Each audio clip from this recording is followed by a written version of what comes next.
Hey, it's Samarthya Selva, digital marketer, your Get Shit Done coach. Welcome back to my video podcast where we turn big ideas into action fast. And if you're a solopreneur, if you're into online business or online courses, or you just want to make money your way, then this conversation is for you. Hit like and subscribe right now because it helps more than you think. Let's talk about online courses that actually teach, connect, and convert and courses that people actually give a shit about, not your cookie cutter courses, boring ones. And who better to break it down with than Dr. Catrina Mitchum? I admire this human being very much. Let me tell you something about her. She's a learning designer. Have you heard of those people? This is the first learning designer I've known. She is a recovering academic and she has been teaching online, adults online, since 2009. And she's done over 70 plus podcasts and stages. So she's been there, she's done it all, and she's all about helping course creators build courses that truly reflect what they care about. If you're into launching a course, if you're thinking about it, or if you've already got one idea in mind that needs some serious love, or even if you've finished your course, this conversation is for you. So, Katrina, welcome. I'm so glad that we got to do this. Let's get straight to this. Course creation can feel super overwhelming. I know I've been there, done that. So many people don't even know where to start, right? So much to do, so many moving parts, and I don't know how people keep it together. Sometimes they just break. I know you're big on systems and simplicity. So tell me one thing. What are your top productivity hacks when it comes to creating online courses? Yeah. Well, the where to start question is always with a good topic. Yep. And I feel like that is something that's often ignored, right? People want to just create all the things. They want to just put their knowledge out there, which is great. But courses can't just be knowledge, right? You don't learn just from pouring things into your head. Nobody learns that way.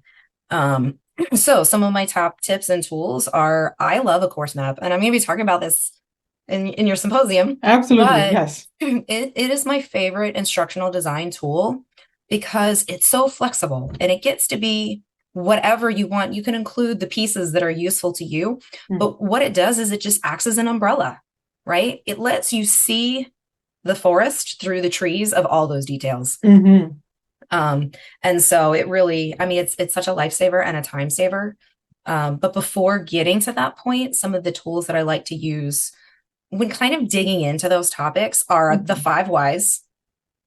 So if you've been in the online or solopreneur world for a little while, the 5 whys is really about getting to the root of the problem. And I think that is something that anybody that's going to create a course should really do. Even if you think the course topic is super specific, I guarantee there's even more specificity that you can get to that's going to be better for the course.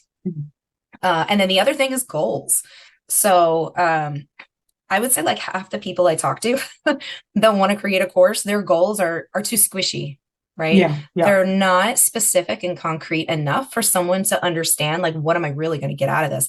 And it can be, emotional things, but it should still be pretty concrete and specific.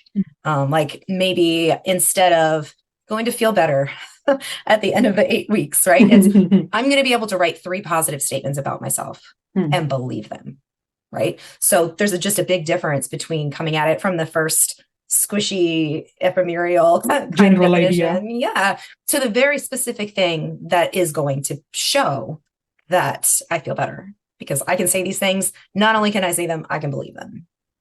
So I would say those are the top 3. Those are gold. Yes. Yeah. Your 5 whys. Tell me what those 5 whys are. I'm pretty sure I have at least one of them. Actually, you use the 5 whys to build off of what your course goal is or what your course topic is. So let's say you want to do a topic about improving my email marketing, right? This is a course on improve. Why do you want to improve your email marketing? Well, I want to improve my email marketing, or they, right? My students, my learners want to improve their email marketing because they're tired of social media and they want to build a list that they can always go to. Okay, well, why? Right. Oh, and yes, so you go build through on why, yes. 5 times. And that tends to show you not just one, but several underlying causes for what they're feeling that are important to you, right? So you might answer that question differently than I would, than someone else would, than someone who actually does email marketing, which I don't do.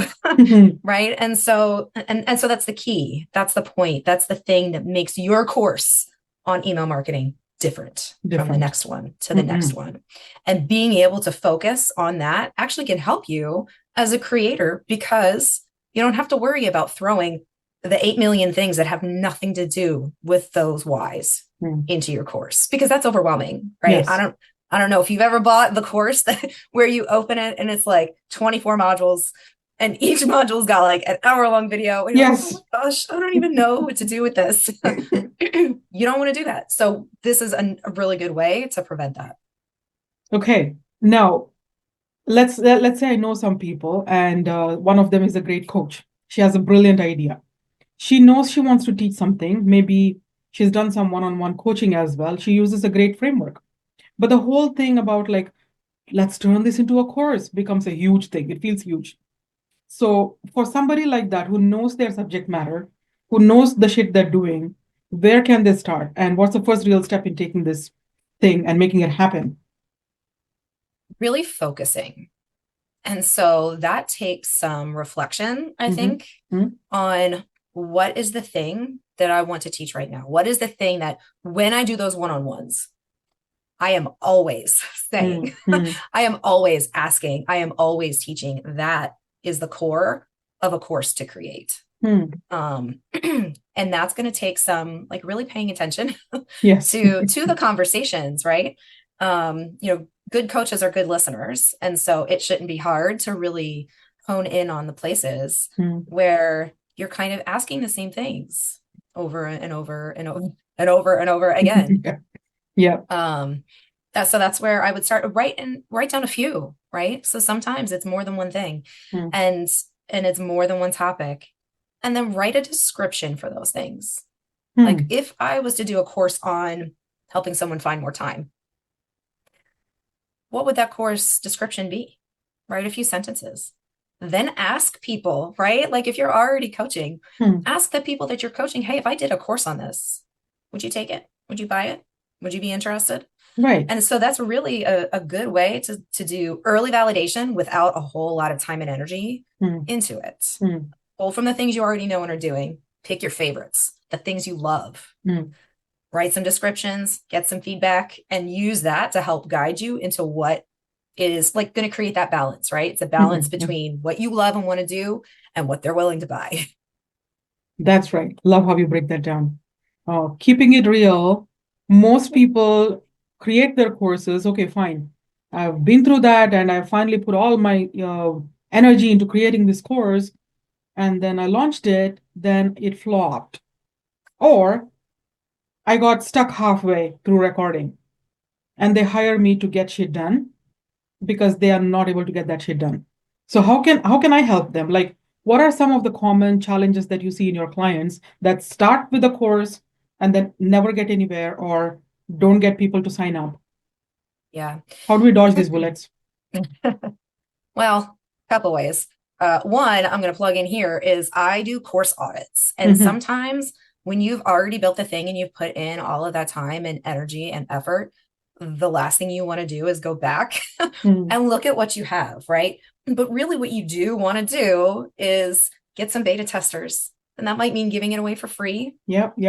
But if you don't get that feedback, those outside eyes on what you have, you don't really know how the user is going to experience it. And so you don't know where they're going to get stuck, the things that are broken, the things that are not engaging, the things that don't make sense, the questions that they have. Like there's a million different things that can go wrong in a course, no matter how much love you even put into it, things just happen. And so having real people try it out is a good way to do it. I would also say for those that get stuck, I would actually have them go back and do a course map. So if they didn't start with a course map, I would have them go back and do it. I'm not big on you should build it before they buy it. I think that what a course map does for you is it helps you decide what you need to have built before you sell it, because not everything has to be. So I'm going to give you an example, right? I'm launching. It's a soft launch. It's a beta test. I've done my alpha test. But in my course, I have my course map. The first thing I'm doing, the only thing I'm doing is I'm creating all the activities and tasks first. Because you want an action-based course. So if you're stuck and you're like, I can't keep recording, don't force it. Go back, make sure you have all of the activities that they're going to do. You can just start running it with what you have. It might mean that you're recording as you're going, but I bet it's going to be more targeted. It's going to be more supportive of the action than you talking at the camera and just sharing all of your information. All of your knowledge is fantastic. That doesn't mean they need it all. That is true. Yeah. So those would be my two pieces of advice in those. This is super helpful. And honestly, I think it's we're giving people permission to be a little messy. It doesn't matter. Yeah, start with a course map and have a lot of activities in it. Alpha test it, beta test it so that people can have it for free. They can give you feedback.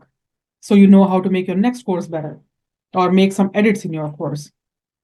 That's wonderful. Now, I know that you have an award-winning book I want to know everything about. I want all of us to know everything about.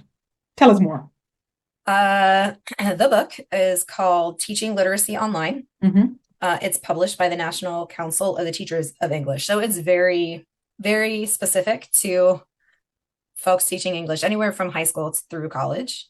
And it's about teaching it online. And so it really, everything that I talk about in all my content and all the podcasts, it's all of the things from that book. Just I'm telling you, like, you're real people and not teachers. Gotcha. So the book is also very practical, right? So I think a lot of times in higher education, they get too into like the theory behind things, which that's in there, but it has things that teachers can cut and paste and use in their own online courses. And that was something I have a co-author, we really, really wanted to do because there's not enough of that. There's not enough sharing of the kinds of ways you can break down an activity to make it easy to do, even if you're learning, right? So when you're trying to make a change and you're trying to learn something, things should be a little bit challenging, right? Or you'll get bored. And if you're like me, you'll get bored and you'll quit. So it needs to be like just enough challenge, but not too much challenge. Yes. And sometimes that means breaking things down into smaller steps. And so that's what that particular book does. I can't show you the book or the award because I just moved and they're still in boxes. That's okay. But it's a really pretty. It's available on online. Yeah. On Amazon. On Amazon, Target, you name it. Okay, folks watching this, look into the description below. There will be a link to Catrina's book as well as her website and ways to get in touch with her, LinkedIn. And before we wrap up, I want to know, what are you working on right now? And is there anything that you're launching or promoting or just excited about that we should check about? I'm excited about everything, Summer. I know, like me. Yes, you and me, the same thing. This is why we get along. So right now I'm getting ready to do the beta run of my course. I have like a date that is, you can get in there then because I'll have enough. But it's kind of a rolling basis. It's called Course Maker. And it's for people who are in that position where they're like, I want a course. I really don't know where to start. Or I've started something and I am stuck. If that's you, it's for you. Upcoming in May, I'm going to be running a workshop, and that workshop is focused actually on those 5 whys and the goals. Like that's what we do in the workshop, and you walk away with them. Pretty neat. Yeah. I will put those links in the chat. No, not in the chat, in the description. I will put those links in the description so that you guys can check Catrina out, check out those links and get that course. If you're sitting on the fence about doing a course, or you started in 2013 and the course is still there, not complete. So this is Dr. Catrina Mitchum, you guys. She, in my opinion, is the cherry on the ice cream, the icing on the cake. So if you're watching this and you've been dragging your feet on that course idea, it's time to move. Take action, get shit done. Rewatch this, take notes, take action. And of course, hit that like button and subscribe button for more chats like this. Drop a comment below and tell us how you felt, if you had an aha moment or if we inspired you to take action. You've got this. Until next episode, let's go get shit done.